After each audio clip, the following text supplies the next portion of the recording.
Perfect. So I'm the last guy between you and a beer. It's always a fun position to be, right? So, all right. So today I'm going to talk about container development, what we're doing at Red Hat, how we see that. So I'm going to start with a small introduction of why containers are important and why they're changing the way we're delivering software. Okay. We've heard some of that today, all throughout the day, but I'm going to put my spin on it, I guess. And then I'm going to do a couple of demos of the tools and solution we're offering to build containers. Sounds good? All right. So I would like to make this interactive, right? So I don't want to do a monologue here. So if you have questions, just stop me. I sure will ask questions as well. So hopefully you're ready, right? All right. So just as a little introduction, right? So this is the longest running business in the world, okay? It's been running forever. It's in Japan, so a 46th generation of management. So how often do you see that, right? It's not the norm for today's company. All right. So what we see today, actually, and what this is a study made at Yale School of Economics, is companies' life expectancy is going down, right? It's going down, and they estimate that 75% that are right now on the Standard & Poor will be replaced, right, by 2027. So there's even threat to that Japanese inn I just showed, okay? Threat about fiscal law changing, so they need to adapt and everything, right? So the world is changing. The professor at Yale just called that embracing creative destruction, and that will be the theme of my presentation today. So how to embrace creative destruction. All right? So I don't want to go into details into containers. I'm assuming you have some sorts of familiarity. Who's doing Docker today? Anybody doing Docker? Other types of containers? No? Yeah, sort of? Okay. The good thing about container and why they have such a huge potential is they make the life easier for everybody in IT. Okay? Whether you're in the operations team, it's easier to standardize the tool sets. It will help maximize the utilization of the infrastructure, right? There's a lot of benefit for the operation team. For the person managing the platform, it's all about reliability. So you know that what's inside the container, you can control what's inside the container, and you can have repeatable process because the container have a standardized interface, right? And for the development team, well, more or less the same concern, right? They know that what they're going to be developing is exactly what's going to be put into production, and they have less chance of being called in the middle of the night for something breaking, right? Also, it promotes self-services, right? For a developer, it's easier to use whatever tool he or she wants to use, right? So it's throughout IT, container have a huge potential of improving IT processes and therefore being more responsive to business requirements. At Red Hat, the way we see container really, right, it's a bridge. So it enables a common language between devs and ops, okay? So the container format itself and the way containers are packaged and managed allows for both ops and dev to know exactly what's inside an application, to control what's inside, and to know about all the dependencies, right? It's also good because it can be used for all this new Mode 2 stuff, microservices and everything. But if done right, I guess it can also be used for more traditional N-tier-based application. Okay? So it's something that can bridge the gap between the old way of doing things and the new way. Okay? The container can abstract the complexity of existing application and managing them more in a new, accelerated way. Okay. Secondly, why DevOps matter? We all talk about time to market. We all talk about rapidity of deployment, about automation of processes. So I'm just going to put a little different spin on it. Okay. So DevOps, what it's trying to do. So you got all these software components. So those are my square in the middle, right? So and you got all these people in IT and in business trying to develop a solution. Okay. So what DevOps is trying to achieve really is removing all that pressure by delivering often, right? Delivering often in small chunks. So that's the ultimate goal, okay? Have a repeatable process to deliver rapidly in predictable and automated fashion. And at the same time, knowing exactly what's going on within your organization. So that's why DevOps is popular. So if we take a risk-based approach to DevOps, okay, as opposed to a time to market. The traditional approach, okay, is quite often always about processes. So we have that process we need to follow. We follow that methodology, that waterfall methodology, or whatever it might be, right? And that methodology, by its nature, will reduce the frequency of deployment, okay? You have gates, you have all these documentation, all these testing cycle, all these manual processes to follow, okay? By reducing the deployment frequency, we're increasing the amount of change, okay? And by increasing the amount of change, we increase the risk of that deployment, right? And by increasing the risk, we increase the process to manage these risks, okay? And I can go on, but that would make a very long presentation, so I'll stop there, right? So you get the picture. So what DevOps tries to do, through automation, increasing the deployment frequency, reducing the change on each deployment, hence reducing the risk, okay? So it's about time to market, and it's about quality software in a less risky fashion, right? So how can you be wrong with that? So that's why there's so much hype around DevOps. So last introductory topic here, microservices, okay? So I'm sure if I ask people here what are microservices, I will get a lot of different answers, okay? A lot of different perspective on microservices. Well, really it's just about distributed system architecture, okay? I'm sure you heard that before. It's not the first stab at it. It's not the first distributed system architecture out there, right? There's SOA, there's been several flavors of distributed system architecture. A key question to ask, okay, to know if you've done it right, is can you make a change to a service and deploy it without impacting anything else, right? So that's sort of the spirit of microservice. Of course, this session won't make you an expert, but here are some key concepts of microservices. You've heard some of that before in today's deck, in today's presentation. Just reiterate some of them, okay? So some key features of microservices, resilience. Okay, so failure, they're designed to fail. Okay, so if they fail, it's not bad, right? There's another copy of it that's ready to pick exactly the same workload.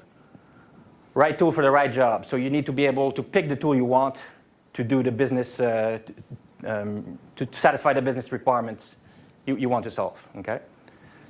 A key one, product, not project. So what does that mean? Okay, if you're I don't know, a cell phone manufacturer, a car manufacturer, right? When you release your car, right? When you sell your car, you're not done, right? People will have warranty repairs. People will want to add features to their car. Add, I don't know, options and whatever, right? So you are responsible for your car even after it's deployed to production, right? If you want to put the image. So same thing for software. So that's the goal of microservices here. Dev is not done when it's production, right? Dev keeps following it through all the life cycle, okay? Another key point, scaling, right? So they need to be designed to scale, right, independently. So that's one of the key features. And you can read the other ones.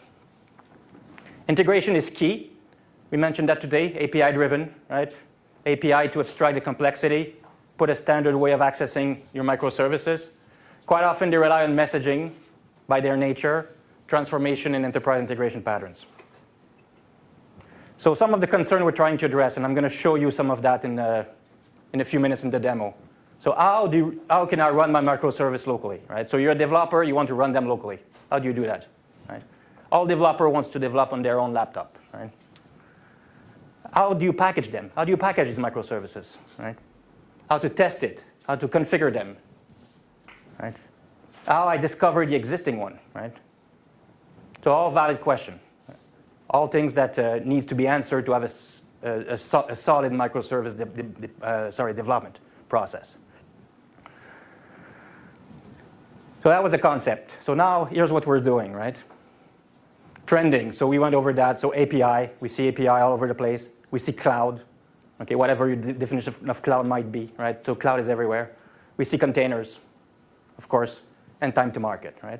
So to address that, this is the first product I'm going to talk about, and I'm going to demo in a few minutes. So Fuse. Fuse is our platform to build APIs. So we mentioned microservices are API-driven. I'm not saying Fuse should be used for every microservices, but if there's a need, for example, to connect a lot of different systems together in your microservice, then Fuse might be the right tool for the job, right? Why? A key concept here, smart endpoint. So the logic and intelligence is in the connector, and you got 250 of them in Fuse. Enterprise integration pattern-based, so reusable template to do integration, and small footprints. Very key in a microservice environment where you want to scale and have a resilient platform. You need something that can start fast and spin up fast and don't take a lot of resource. So again, if you choose to use Fuse, right, for microservice, if your use case is a good fit for Fuse, right? Why it's a good product for that? Well, small Java library, okay? Very small footprint. You can use declarative language to expose the endpoint, to expose your API, okay? And can be embedded within your application. So you don't have to have a centralized server, which sort of goes against the principle of a microservice. We talk a lot about OpenShift today, okay? What OpenShift brings to the microservice and container world, it brings a lot, okay? First of all, containerized application services. So the ability to deploy and manage and govern all the life cycle of your application deployed in the container format, right? So we're using Docker for that underneath OpenShift. Second key feature, container orchestration. By nature, when you're doing microservices, you will have a lot of containers, okay? You will have a lot of microservices, they're fine-grained services, so you will have a lot of services to manage, scale, and deploy. To do that, you need a tool. You need something that will help you. We chose Kubernetes, right? So Kubernetes is the tool that will do that in OpenShift. And secondly, you need some kind of user experience, and by user here, I mean mostly developer community. So your developer needs to be able to interact with these software, right? So these are some of the technology that I use to allow access for developers. Okay. So again, what do we do in OpenShift to address these concepts? Loose coupling, so Fuse integration service. So every service is atomic and deployed independently. Cross-functional team, we provide full multi-tenancy resource isolation, okay? Resilience, so Kubernetes will monitor for the services that are there and make sure they're always running and schedule replication. So right tool for the right job, Docker is there for that, so we can leverage everything that can be packaged in a Docker container. Product, not project. Well, we have tools to facilitate automation, but this is more of a culture and process changes, right? Scaling, so OpenShift has auto-scale, right, based on CPU. Ease of deployment, culture of automation, part of the microservices culture, so OpenShift, Jenkins, and other tools, right? So, Red Hat Container Development Kit, who's familiar with that? Have you heard of that? Okay. Good news, it's free. Okay, and you can download it here on the Red Hat Developers Network. So it's an easy to install product. It's a Vagrant box for those who are familiar with Vagrant. So what is it? Essentially, it's OpenShift in a box, literally in a Vagrant box. Okay, so it's OpenShift in a Vagrant box. So what you need some kind of host, right? So a laptop running one of these OSs you see in the bottom there, and some kind of VM management system. Okay. And then the CDK is a download, and you will have Red Hat Enterprise Linux on it. You will have Docker for your services. You will have Kubernetes. You can deploy your app in a container fashion. Essentially, you have OpenShift running in there, and you can deploy your apps, right? And it's a one-step install. So it's you download and you run. Okay. So how to install? Well, I just said it. Very, very complex, right? A maze of options and things to do. No, seriously. You download and you say Vagrant up. And if you have Vagrant installed and you have an hypervisor or virtualization solution on your machine, it's starting. Okay? Another product for container development, the JBOSS developer platform, probably will be rebranded, but that's the current name. It's in tech preview right now, only available on Windows for now.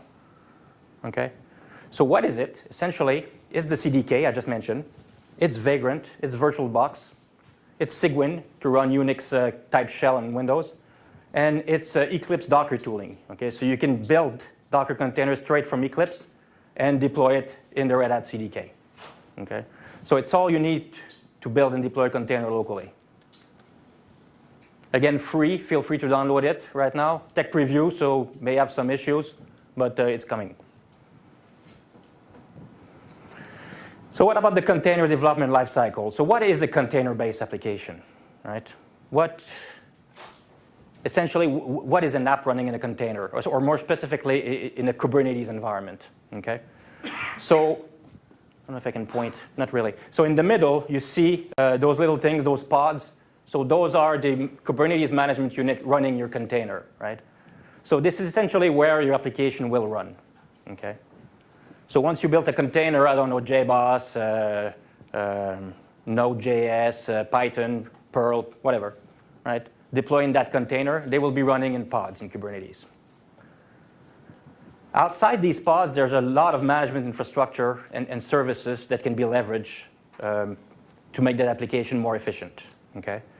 So if we start from the bottom left, so persistence volume claim and persistent volume, so this will allow your application to access the file system external to the container management, right?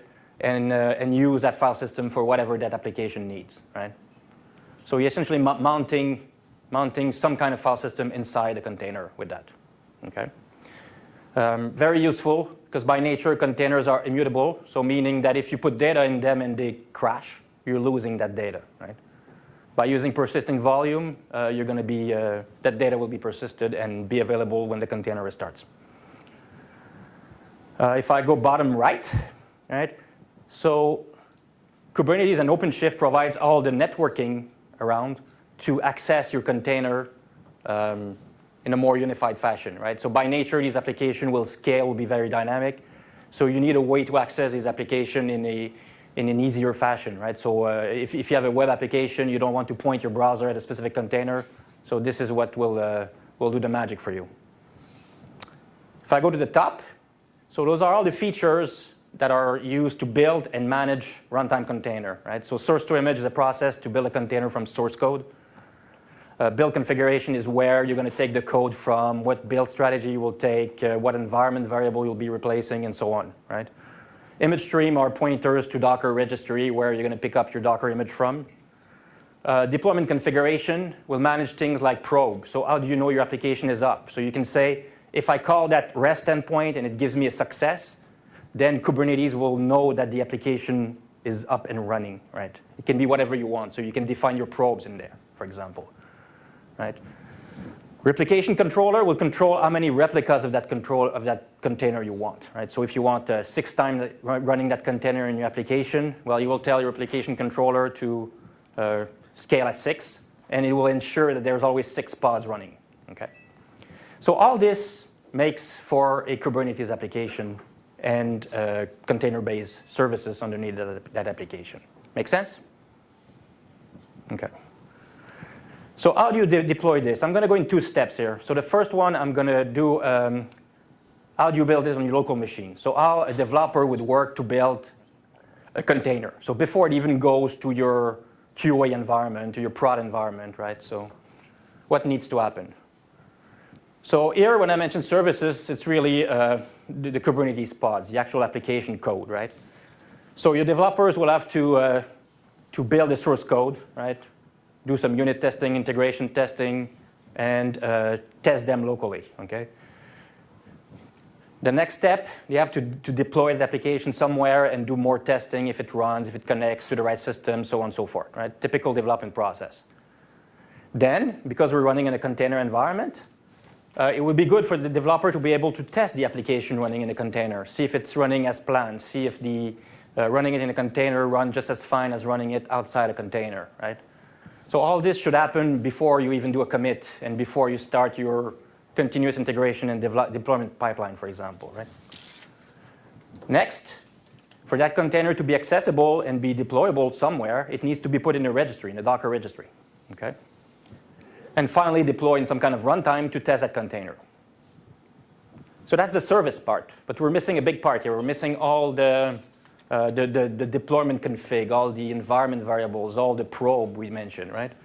So the second part is really the application itself, right? So we call that app template. So DC is deployment config, build config, replication config. So all this needs to be built and deployed and tested, okay? And once it's deployed, the way this works, actually, it's going to be pulling the image from your Docker registry to really instantiate all your application, okay? So if we put two links, finally, when you're done with that and when you're satisfied, it's working good as a developer, you're ready to go, you commit your code in your source control, and it will trigger part 2 of the process that I'm going to go over after the first demo, okay? So if we put some tooling in here, right? Kubernetes goes, those are all Kubernetes artifacts on top, right? You can build them in whatever text editor IDE you want. To build the source code, I put Eclipse, but it could be IntelliJ, it could be whatever, right? I'm using Atom, right? I'm using a text-based editor. I'm fancy that way, right? To build your container, source to image can be used or other processes, right? The registry will be Docker, and your runtime environment will essentially be OpenShift running in the CDK. Make sense? Let me show you how it works here. So first on my laptop here, right? I have a CDK running. I have the CDK running. I have the JBOSS developer platform. I have all the tools I mentioned, okay?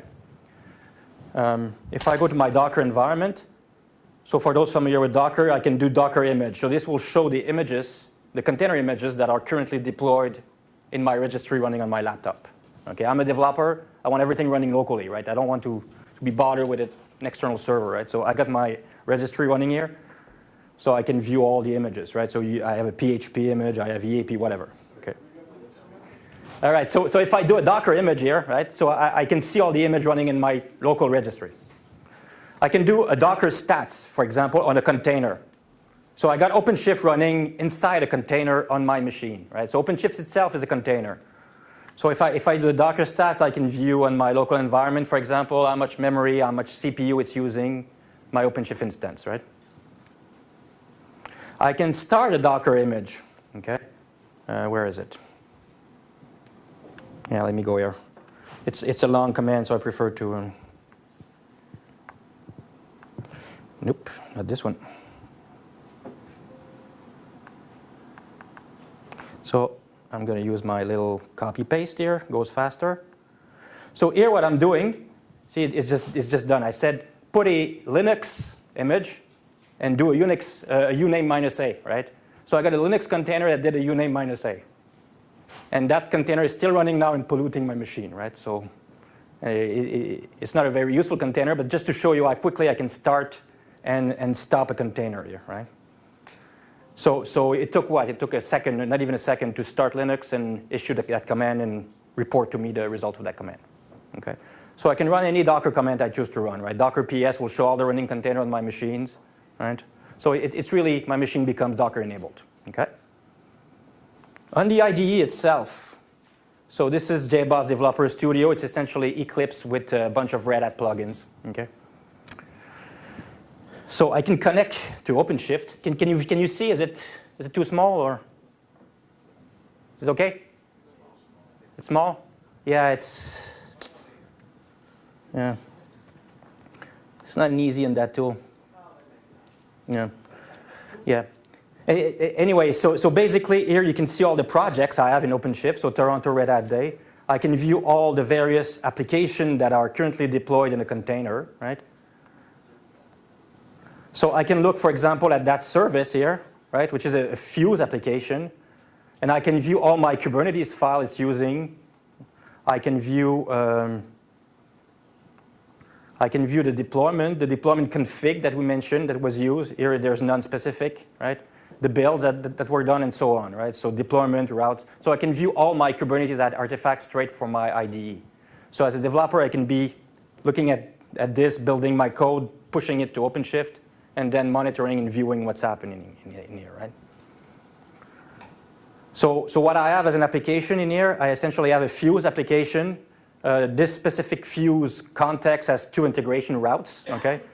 So one of them will read a file from a folder, split the file, and creates opportunity. So it's like a car salesman app, right? And then I can track that sales with a REST API exposed, okay? So this is JBOSS Fuse doing that. You could, but I wouldn't do that. Okay? I would test them locally first in the process, right? So test them within your IDE, right? Outside of a container. Once you're satisfied with the outside of container build, you do a full build to OpenShift and deploy, right? It doesn't take a lot of time, right? So let me run it first, and then I'll do a build just to show it how it's done, right? So if I go in my CDK, in my container development kit, so this is essentially OpenShift running locally, okay? So I can click on Toronto Red Hat Day, right? And let me pick that service I just showed you here, right? So that sales report here, right? That microservice. So I can click on the pod. I can click on here. I can watch the log file.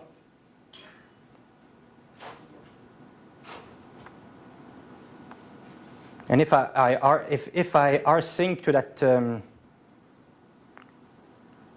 that pod, let me see here. Let me see if I got the right pod. I believe so, right? So you'll see it received the file in the container, right? And it processes that file and created an opportunity here, right? So if I want to deploy the container, so in this case I've used a Maven build. I could use several ways. I can use straight from the IDE.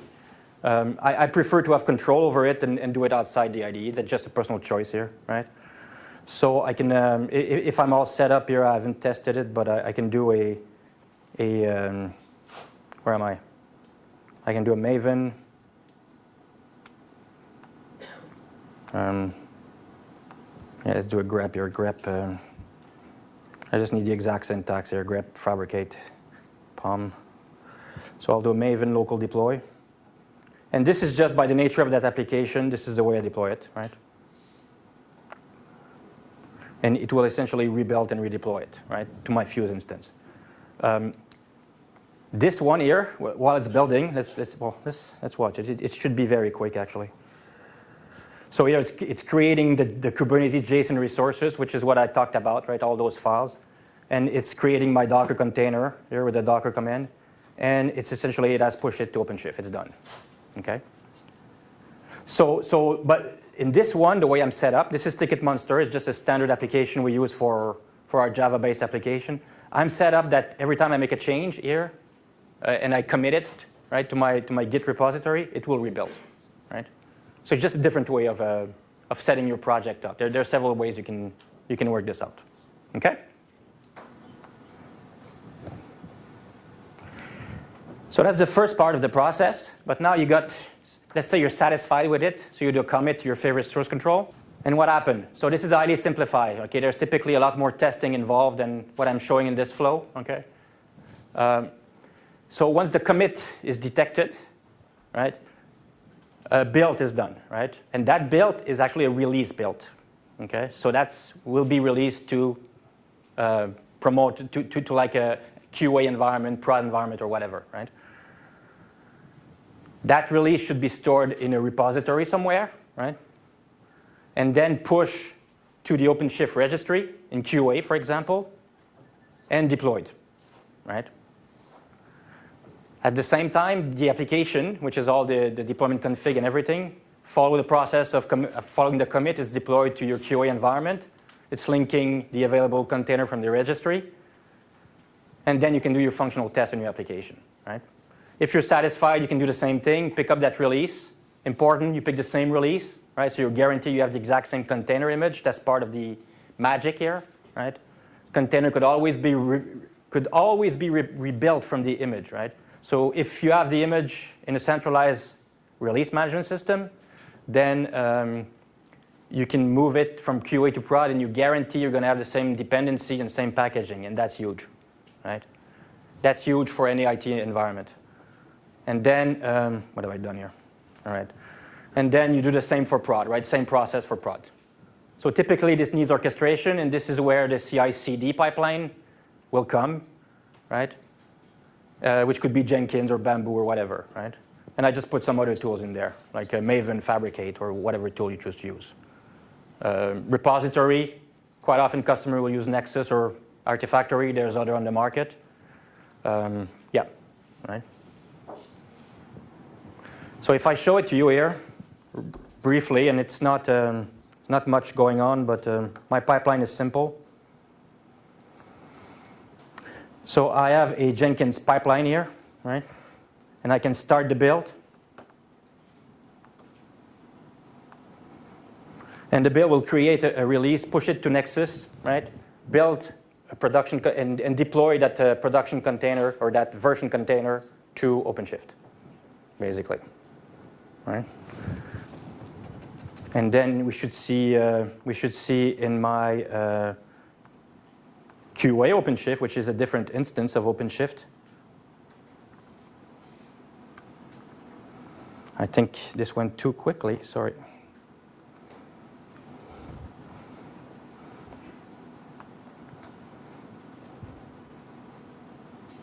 So it created my QA environment here on OpenShift, right? And deployed three pods for that sales report, right? So that's just a short example, and I'm using in the background, I'm using the Docker repo of stored in Nexus here to create my release, so I can promote it to other environment if I need to, right? Several school of thought. I think the important thing in here is you have the same. The best practice is you will use the same container image in all environments, right? How do you discover the environment, and how do you provision how do you configure the container for a specific environment is up to you, right? Quite often it's done through environment variable, simply because in OpenShift we offer templates, right? And you can start with a template and populate these environment variable in your template for a specific environment. How do you do it for this demo? How do you do it for this demo? Oh, it's a demo. Meaning I'm not provisioning specific environment, right? But if I were to do it, it's typically done to, like you said, config map could be done, environment variable. I've seen customer mount a drive from a persistent storage system with configuration information that can be picked up by the container. So there are several ways of doing it, right? In Jenkins, there's an invigJect plugin that's often used as well to populate environment variables on deployment. Okay. Just briefly in here, so when you deployment, and this is just a concern you should have, right? By nature of the customer, of the container, sorry, I keep saying customer instead of container. It's not the same thing, right? You're not all containers, right? Sorry about that. So you should. Yeah, you're immutable. Yeah, I hope not. I hope not. Portable maybe, but immutable, I don't know. A key consideration in container is having zero downtime deployment, right? And this is what OpenShift will do for you, right? So the router and the software-defined network will manage it. There are several ways you can configure your deployment config, for example. So you can have your V1 and use a Canary V2, right? So if you're familiar with Canary release, Canary comes from an actual canary, right? When they were going into mine, the canary was very sensitive to air poisoning, right? So if the canary died, then the miners were exiting the mine, right? So it's the same thing here. You deploy a V2. If it stays up and healthy, then you're happy. And you roll up that V2 to the entire cluster of nodes you have, right? That's Canary deploy. Other ways, you have a V1. You use blue-green, so you deploy the two in parallel. You test V2 before bringing it online to your user. Once you're satisfied, switch to green, and V1 go down, right? So just deployment patterns that are fully supported in OpenShift. So I asked question, right? I said ask questions, so I don't know if you'll be able to answer some of that. So how can you run container locally? Packaging, Docker. Test, I skipped that from my presentation in the event of time, right? Several ways. We offer Archillion, but there's others, Selenium, whatever. There's several testing tools. Specifying the configuration, templates, environment variables. We mentioned several other ways also. Runtime process isolation, Docker and RHEL. RHEL provide great mechanism to isolate container and making sure they're not polluting the other ones, right? Kubernetes allowed for service discovery, right? So just to conclude, our container stacking tool, right? So start with RHEL, so enterprise-grade OS to manage container, secure container, make sure the container doesn't use too much resources, so on and so forth. Have some container services right, to automate the life cycle, to replicate, to do HA and everything. And then have your service catalog deployed on it, right? Whether it's from us, whether it's JBOSS EAP, or whether it's something custom from Docker Hub, right? Any Docker container will do as your service catalog. And you have a fully operationalized container environment, right? And this can be done from development through the CDK all the way to production.